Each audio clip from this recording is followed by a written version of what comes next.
சூப்பரா தங்க பிள்ளை அனப்பட்ட நம்ம தலையவே விடாமுயற்சியில பூமர்னு சொல்லும் போது இவன் தேட்டர் திருக்கும் டேய் இப்படி இருக்கணும் அப்படின்னு யோசிப்பாங்க. நாம என்ன அப்படின்றது வீடியோவோட மோட்டிவ் முக்கியமான நோக்கம் இதெல்லாம் எவன்டா பண்ணோம் அப்படின்றீங்களா? என்ஜாய் பண்ணுவோம் பாஸ் அப்படின்னு சரக்கு டவுன் ஏன்ட்ட கடன் கேட்டு தராம போய் ஓடியாங்க ஓடியாங்க சோறு ஓடாங்க ஓடியாங்க ஓடியாங்க ஓடியாங்க ஓடியாங்க சோறு ஓடாங்க ஓடியாங்க ஓடியாங்க ஓடியாங்க ஓடியாங்க சோறு ஓடாங்க ஓடியாங்க. ஹாய் மக்களே, ஆக்சுவலாக இன்னைக்கு குறைஞ்சது 1 கிலோமீட்டராச்சும் நடந்துருக்கணும். நடந்துட்டே நேற்று போட்ட எடிட்டியோ முந்தா நேற்று போட்ட எடிட்டியோ அதுக்கு முந்தா நேற்று போட்ட எடிட்டியோ கட் பண்ணி போகிறதுக்கு ரொம்ப நேரம் ஆகுது. ஆனால் நான் அதிகமாக சொல்கிற வார்த்தையே அதுதான், நம்ம வாழ்கிற வாழ்க்கையை நம்ம நேர்மையாக உண்மையாக ஒழுக்கமாக வாழணும். அப்படி வாழ்னா மட்டும்தான் நம்ம வாழ்க்கையை நம்ம சந்தோஷமாக மன நிம்மதியோட வாழ முடியும்.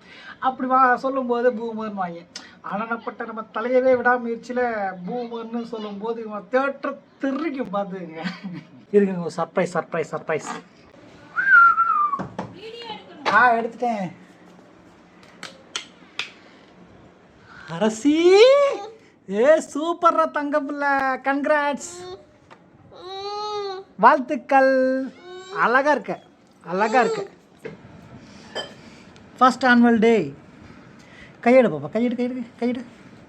Dreams true academy play school Varadharajapuram star performer 2024-2025 best thinker awards go to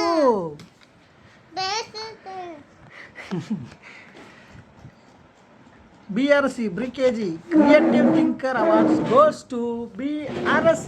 அரசிங்க பாருமா, அரசிங்க பிஸியாக இருக்கியா? ஓய்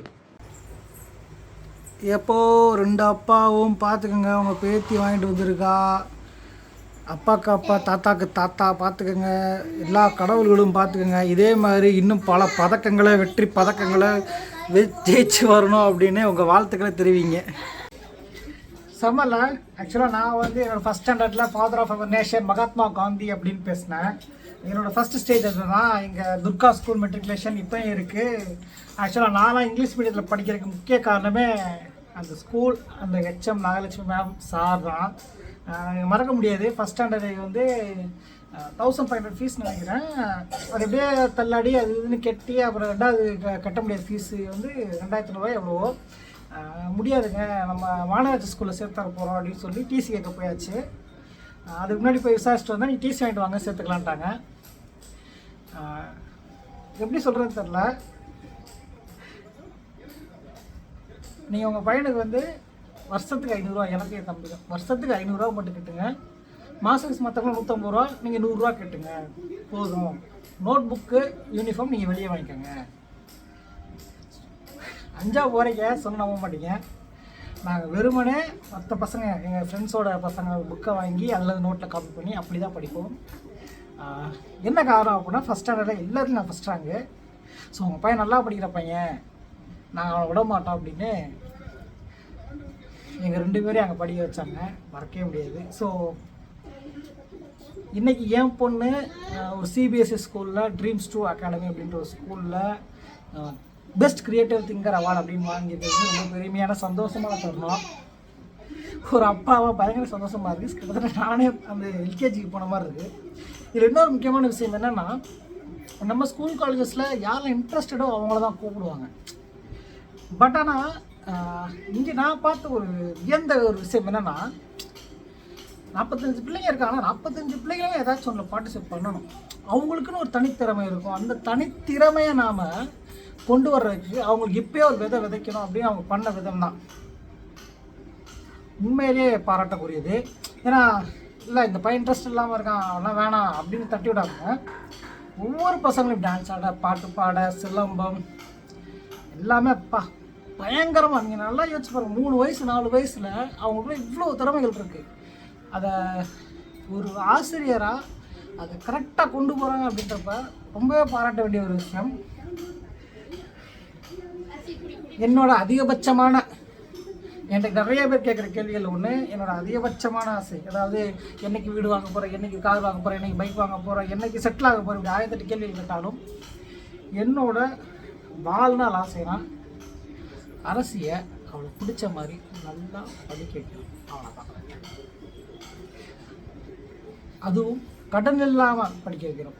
ஏன்னா ஒரு எஜுகேஷன் லோன் வாங்கிட்டு எவ்வளோ கஷ்டப்பட்டு எனக்கு தெரியும். பட் அந்த எஜுகேஷன் லோன் இருக்க போய் தான் நான் படிச்சுக்கிட்டு இருந்தேன் அப்படின்றதும் நான் பார்ட் டைம் ஜாப் படித்ததெல்லாம் மறக்கவே முடியாது. ஸோ என் குழந்தைக்கு அந்த கஷ்டத்தை தரக்கூடாது. ஆனால் அவளுக்கு நான் படுற கஷ்டத்தை எல்லாத்தையுமே அவள் பார்க்குறான். நீங்கள் சொன்னால் நம்ப மாட்டீங்க. ஒரு 3000-4000 பொம்மை பார்த்துட்டு அப்பாட்ட காசு இல்லைடான்னு சொன்னால் அடுத்த செகண்டை விட்டுட்டு போயிடுறா. போயிட்டு ஒரு 30 ரூபாய்க்கு கலர் பாக்ஸ் எடுத்து வந்து எனக்கு இதை வாங்கிட்டு கொடுத்துட்றா. நான் அது 2 எடுத்துடுறேன். இல்லை ஒன்று போதும் அப்படின்னு ஒன்று வச்சுட்டு போகிறான். என்ன அரசி நீ குட் கேர்ள் தானம்மா? அப்பா அதாவது எங்கள் அப்பாவுக்கு வந்து நான் ஏதாச்சும் பெருமையாக மேடையில் எங்கள் அப்பா பற்றி பேசுகிறேன் அப்படின்னா எவனாச்சும் போய் கலாச்சி விட்டுருவாங்க எங்கள் வீட்டில். ஐயோ உங்கள் பிள்ளை இப்படிலாம் பேசினாரு அப்படின்னு. எங்கள் அப்பா நேரில் வந்து ஃபோனை போட்டோம் உன்னை எவன் என்னை பற்றி பெருமையாக பேசணும்னு சண்டை விடாப்புல. யாராச்சும் எந்த வீட்டில் இப்படி நடந்திருக்கா? ஃபேஸ்புக்கில் இப்படி ஒரு எழுதுனாங்க எங்கள் அப்பா அப்படின்னு எழுதுனதுக்கு ஃபோனை போட்டு சரியான சண்டை. இனிமேல் நீ என்னை பற்றி எழுதாத அவ்வளோதான். ஆனால் அதுக்கு தனியாக பேசும்போது எங்கள் அப்பா சொன்ன ஒரு வார்த்தையை நான் அன்றைக்கி மறக்க மாட்டேன். அது என்ன நான் இன்னொரு நாள் சொல்கிறேன். ஏன்னா அழுதுருவேன் அப்புறம். அதே மாதிரி இப்போ அதில் மேடம் கேமரா முன்னாடி வரமாட்டாங்க, கேமராவோட வரமாட்டாங்க. ஆனால் அவளுக்காக தோணும் போது அவர் ஹார்ட்டு கிராஃப்டில் வரையில அப்பா அப்பா அப்பான்னு வருவான். நான் அப்போ கேமராவில் வீடியோ எடுக்கணுன்றக்காகவே வருவான். ஆனால் அது ஒரு லிமிட்டு தான். ஸோ ஏன் இவ்வளோ என்ன சொல்கிறது நம்ம நம்ம மற்றவங்க பாயிண்ட் ஆஃப் வியூவில் எப்படி பார்க்குறாங்க அப்படின்னு நீங்கள் பார்த்துக்கிட்டே இருந்தீங்கன்னா கடைசி வரைக்கும் நீங்கள் அவங்கள மட்டுமே தான் பார்த்துக்கிட்டு இருப்பீங்க. அவங்களுக்காக மட்டுமே வாழ்ந்துக்கிட்டு இருப்பீங்க. உங்களுக்கான வாழ்க்கை வாழ முடியாது. ஏன்னா நான் பண்ணுற ஒவ்வொரு விஷயமே பல பேருக்கு ஐயோ வராது. சரி சரி சரி இப்போ அடிக்கக்கூடாதான் சொல்லுவாங்க. மேடம் சொல்கிறேன்ல கீப் குவைட் அப்படின்வாங்க. ஆமாம் மற்றவங்க பாயிண்ட் ஆஃப் வியூவில் நான் பண்ணுற ஹைப்பராகவோ ஓவர் ஹைப்பாவோ இல்லை ஒவ்வொரு என்ன சொல்கிறது பில்டப்பாவோ எப்படி வேணால் இருந்துட்டு போட்டோம். ஆனால் இது எல்லாமே எனக்கு ஒரு அழகான மெமரிஸ், எனக்கு அழகான பிளாட்ஃபார்ம். எனக்கு என்ன சொல்கிறது நான் அடைஞ்ச ஒரு இன்பத்தை என்ன சொல்கிறது யான் பெற்ற இன்பம் பெருக பயகம் சொல்லுவாங்க. அந்த மாதிரி தான் நம்ம வீடியோ பார்த்தா பரவாயில்லப்பா சந்தோஷமாக இருக்காப்பா நம்மளும் இப்படி இருக்கணும் அப்படின்னு யோசிப்பாங்க. அவங்க வீடியோ போடணும்னு நினைக்கிறது ரெண்டாவது, அவங்க அதை ஸ்ப்ரெட் பண்ணணும்னு நினைக்கிறது ரெண்டாவது.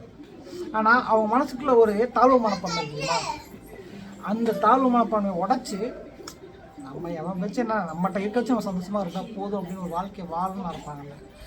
அதுதான் என்னோடய மெயின் மோட்டிவ்.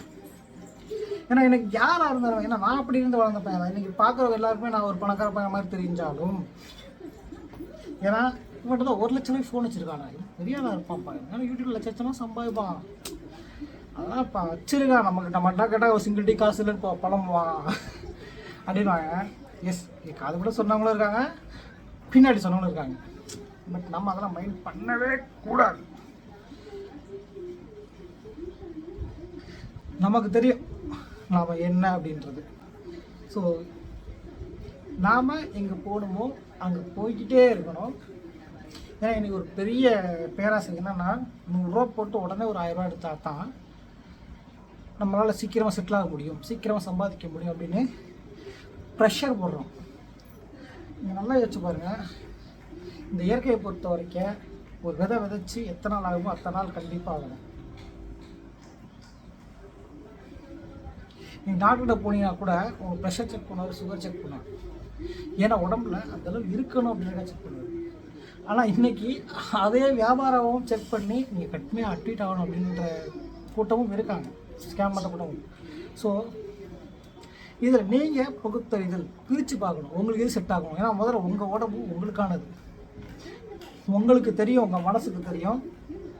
ஓகே நான் நல்லா இருக்கேன், நான் நல்லா இல்லை, ஓகே இங்கே வலிக்குது அங்கே வலிக்குது, எதனால் வலிக்குது, ஏன் வலிக்குது, ஓகே நம்ம அன்றைக்கி எக்ஸசைஸ் பண்ணோம், இந்த இடத்துல பண்ணோம் இங்கே லாக் ஆகிடுச்சு, இங்கே பண்ணோம் இது லாக் ஆகிடுச்சு, ஓகே அது பண்ணோம் பிளாங்க் பண்ணோம் அதனால் இங்கே லாக் ஆகிடுச்சு, ஓகே வாழைக்காய் பஜ்ஜி சாப்பிட்டோம் வாய் வந்துருச்சு, உருளைக்கிழங்கு சாப்பிட்டோம் வாய் வந்துருச்சு, ஸோ கேக்கு சாப்பிட்டோம் இனிப்பு கூடிருச்சு, சுகர் ஏறி இருக்கும், தூக்கம் ஏறி இருக்கும், ஸோ டயர்டாக ஃபீல் பண்ணுறோம், ஸோ நம்ம தூங்கலை 8 மணி நேரம் சரியாக தூங்கலை. இப்படி எவ்வளோ விஷயங்கள் ஃபஸ்ட் நம்ம அனலைஸ் பண்ணாலே நமக்கு வரப்போகிற நோயை நம்ம தடுக்க முடியும். அதே மாரி என்னத்தை வாழ்ந்து என்னத்தை சாதிச்சு இஷ்டப்படி என்ஜாய் பண்ணுவோம் பாஸ் அப்படின்னு சரக்கு தம்மு தண்ணி எல்லாம் அடிச்சுட்டு ஐயோ போதேன்னு கடைசி காலத்துக்கு எவ்வளோ முக்கினாலும் நிறையா பைசா பிரச்சனை. இதில் நான் திருப்பி சொல்கிற விஷயம் அதுதான், உங்களுக்கு அப்படி வாழ்கிற வாழ்க்கை தான் பிடிச்சிருக்கு அப்படின்னா தயவுசு கல்யாணம் பண்ணாதீங்க. அப்பயே கல்யாணம் பண்ணாலும் குழந்தை பிடிச்சிருக்காங்க. ஏன்னா உங்களுக்கு இவ்வளோ கெட்ட பழக்கம் இருக்குதுன்னு தெரிஞ்சு ஒருத்தவங்க வர்றாங்கன்னா அது அவங்களோட ஓன் ரிஸ்க்கு. மேபி உங்கள் மனசு உங்கள் கேரக்டர் பிடிச்சி ஓகே திருச்சிடலாம் அப்படின்றதுக்காக வரலாம். நான் எப்படி பார்த்தா நீங்கள் அவங்களுக்கு ரொம்ப நேர்மையாக உண்மையாக இருக்கணும். அப்படி இருக்க முடியல அப்படின்னா ரொம்ப கஷ்டம். பட் அதையும் மீறி உங்களுக்கு குழந்தை வருது அப்படின்னா நீங்கள் அந்த குழந்தைக்காக நேர்மையாக இருக்கணும். ஏன்னா உங்கள் ஜென்ரேஷனுக்கு எவ்வளோ கேவலமாக இருந்தாலும் உங்களுக்காக பிறந்த ஜென்ரேஷனை நீங்கள் ஒழுக்கமாக நல்லபடியாக பார்த்துக்கணும். அப்படி பார்த்துக்கணுன்றதான் என்னோடய மோட்டிவு. நான் எல்லா வீட்டிலும் சொல்கிறத அப்படி எல்லா வீட்டிலும் சொல்கிறனால என்ன பூம்பர்னு சொன்னீங்கன்னா தாராளமாக சொல்லுங்கள். ஏன்னா அன்னிலேருந்து இப்போ வரைக்கும் ₹1 மாறாமல் ஒத்துக்கிட்டு இருக்க ஒரே பொருள் பூம்பர் மட்டும்தான். ஸோ நானும் கிட்டத்தட்ட இந்த 26 வருஷத்தில் மாறாமல் இருக்குன்றப்ப ரொம்ப சந்தோஷமாக இருக்குது. இதன் மூலமாக ஏன்ட்ட கடன் கேட்டு தராமல் போய் என்னை கெட்டவன்னு சொல்லுவாங்க. என்னோடய கேரக்டர் சித்தரித்தவங்க ஐயோ இப்படிப்பா அவள் அப்படிப்பா இவன் வந்து இப்படிலாம் பண்ணப்பா இந்த மாதிரிலாம் சித்தரித்தவங்கலாம் என்னை பொறுத்த வரைக்கும் ஓகே. நமக்குன்னு ஒரு விளம்பரம் தான் சொல்கிறது. இப்போ யூடியூப்லேயே ஃபேஸ்புக்லேயே விளம்பரம் பண்ணால் காசு கேட்பாங்கலாம். பட் நம்ம காசுக்கு கொடுக்காம ஒரு விளம்பரம் பண்ணுறாங்கன்றப்ப அந்த விளம்பரதாரர்களை நம்ம மனசார ஏற்றுக்கணும். அவங்களோட அந்த இன்ஃபீரியாரிட்டி காம்ப்ளெக்ஸை புரிஞ்சுக்கணும். ஏன்னா அவங்க ஒரு நார்மல் மெச்சூர்டு பர்சன்ஸாக இருந்தால் அப்படி பண்ண மாட்டாங்க. பட் பண்ணுறவங்க நம்ம ஏன் பாவப்பட்டு கோவப்பட்டு. ஸோ நம்ம வீடியோவோட மோட்டிவ் முக்கியமான நோக்கம் நோயற்ற வாழ்வே குறைவற்ற செல்வம். ஆமாம் தெரில பேசிக்கிட்டே எத்தனை எடுத்தேன்னு தெரில, கை எங்கேயாவது லாக்கமான்னு தெரில. இன்னும் ஒரு 50 எடுத்துக்கோ நினைக்கிறேன். கவுண்ட் பண்ணியிருந்தீங்க அப்படின்னா கமெண்ட்டில் சொல்லுங்கள். இதெல்லாம் எவன்டா பண்ணோம் அப்படின்றீங்களா? கரெக்டாக தான் வாஸ்தவமான பேச்சு தான். ஸோ வீடியோ முடிச்சுக்கிறேன். Until bye bye signing from this is your Robin day 8.